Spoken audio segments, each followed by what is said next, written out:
अस्सलाम वालेकुम। कैसे हैं आप सब लोग। आज मैं बहुत ज़्यादा खुश हूँ और एक्साइटेड भी। आपको याद है ना मेरी वो वीडियो जब मैं हज के लिए जा रही थी, वो पैकिंग, वो एक्साइटमेंट। तब मैं आपको अपनी डायरी दिखा रही थी और कह रही थी कि मैं हज के लिए जा रही हूँ। तब मैं बस एक उम्मीद के साथ लिख कर गई थी कि मेरा हज लग्जरी और स्मूथ हो। और जब मैं वापस आई हूँ तो मैं अपना एक्सपीरियंस आपके साथ शेयर कर रही हूँ, क्योंकि वो सब कुछ सच हो गया जो मैंने लिखा था। जब मैं वहाँ पहुंची तो मैं खुद हैरान रह गई। जब हम रमी के लिए गए, यानी शैतान को कंकरियां मारने, तो हम 25,000 कदम चले थे, मतलब 25,000 कदम। लेकिन इसके अलावा भी बाकी हज इतना स्मूथ गुजरा कि मैं बता नहीं सकती। मिना और अराफात के जो रूम के बाहर टेम्परेचर 45 से ज्यादा था, मतलब 45 डिग्री से भी ज्यादा टेम्परेचर था। ऐसी गर्मी थी बाहर के निकलना नामुमकिन था। लेकिन हमारे रूम्स में एसी इतना जबरदस्त चल रहा था कि हमें ब्लैंकेट ओढ़कर सोना पड़ रहा था। वहाँ बड़ा सा बूफे लगा हुआ था।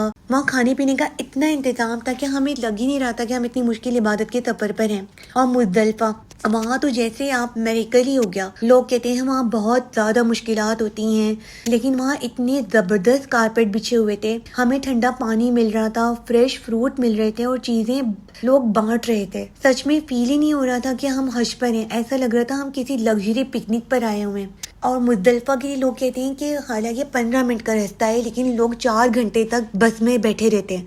और हम सिर्फ 15 मिनट में हम मुज़दलिफा पहुंच गए। लोगों ने खुशी से अल्लाह अकबर के नारे लगाने शुरू कर दिए थे। मतलब इतनी खुशी थी। वो कुछ जो हमें लेके जाते हैं उन्होंने वो हैरान होके बोल रहे थे कि आज तक ऐसा कभी भी नहीं हुआ कि हम 15 मिनट में मुज़दलिफा में मौजूद हो।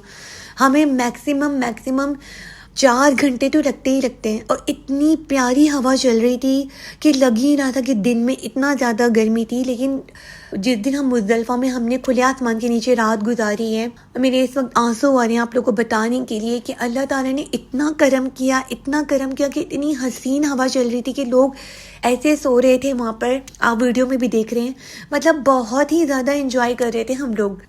और फिर जब मेरे रूम के लोगों ने मुझे डायरी में लिखते हुए देखा और मेरी सक्सेस स्टोरी सुनी ना, तो वो बहुत एक्साइटेड हो गए। मैंने वहाँ लोगों को डायरी और पेन बांटे मक्के में, और आपको पता है उन्होंने भी वहाँ से लिखना शुरू कर दिया था।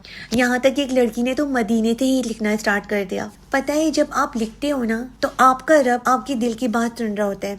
और जैसे जैसे मैंने अपनी डायरी में लिखा था ना कि स्मूथली हज, वहाँ पर लोगों के मुंह से भी यही निकल रहा था कि इतना स्मूथली हज, इतना स्मूथली हज। मतलब इतना ज़बरदस्त इंतज़ाम था। मैनेजमेंट थी वहाँ की, सऊदी गवर्नमेंट ने बहुत ज़बरदस्त इस दफ़ा के इंतज़ाम किए थे। आप लोगों ने वीडियोस में भी देखा होगा। तो मतलब लोग कह रहे थे कि इतना स्मूथली हज तो कभी भी नहीं हुआ। वहाँ पे लोग जगह जगह पे, जितने भी वहाँ पे वर्कर्स थे, जितने भी वहाँ पे गार्ड्स वगैरह खड़े हुए थे, सब एक दूसरे को इतना ज़्यादा लोग सपोर्ट कर रहे थे, पानी पिला रहे थे। आप ये देखिए अम्ब्रेला मिल रही थी। मतलब अम्ब्रेला हर किसी के पास मौजूद थी। अगर नहीं थी तो वहाँ पर वो लोग गिफ्ट कर रहे थे। मैं आपको नहीं बता सकती कि जो वहाँ पर मौजूद थे, अगर वो मेरी वीडियो देख रहे हैं तो वो ज़रूर कमेंट्स में बताएंगे कि वाकई ऐसा ही हुआ था।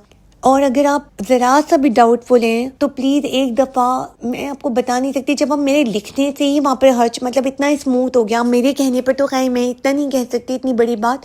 लेकिन वहाँ पे कोई तो ऐसा शख्स आया था जो हमारे रब के बहुत करीब हो, कि रब ने उनकी ही वजह से, कोई ऐसा वली हो अल्लाह ताला का, कोई ऐसी बंदी हो जो अल्लाह ताला को बहुत पसंद हो, और उसकी वजह से हमें भी इतना स्मूथली हज मिल गया हो।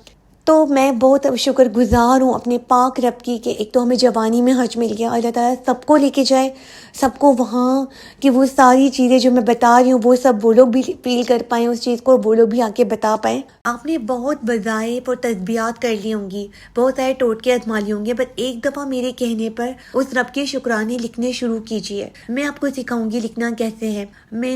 मैं आपको अपनी डायरी और पेन के साथ एक एक वर्ड लिखना सिखाऊंगी, जैसे एक टीचर हाथ पकड़कर सिखाती है ना, बिल्कुल वैसे ही मैं आपको सिखाऊंगी। बस आपको मेरे और अपने रब के ऊपर भरोसा करके लिखना शुरू करना है। तो बस मैं यही कहना चाहूंगी, बस एक दफ़ा लिख दो, मेरे कहने पे लिख दो, या अपने रब की शुक्राने उनको लिख के तो बताओ अपने रब को। फिर आप देखेंगे आपकी ज़िंदगी कैसे चेंज होती है। मेरी आवाज़ थोड़ी सी ख़राब है क्योंकि आने के बाद भी थोड़ा सा मतलब मुझे काफ़ी ज़्यादा नज़ला था, इस वजह से मैं वीडियोस नहीं बना पा रही थी। तो लेकिन अभी भी अगर आपको थोड़ा सा अनकंफर्टेबल लग रहा हो तो प्लीज़ इसको इग्नोर कीजिएगा, इंशाल्लाह बहुत जल्द आवाज़ भी ठीक हो जाएगी। और ये है कि प्लीज़ वीडियो को एंड तक ज़रूर देखिएगा, चैनल को सब्सक्राइब कीजिएगा क्योंकि आने वाली वीडियोज़ में मैं आपको बहुत कुछ सिखाने वाली हूँ और ये तक बताने वाली हूँ कि आपने किस तरह से क्या क्या लिखना है। तो मेरे साथ रहिएगा। नेक्स्ट वीडियो तक के लिए मैं इजाज़त चाहती हूँ। अल्लाह हाफ़िज़।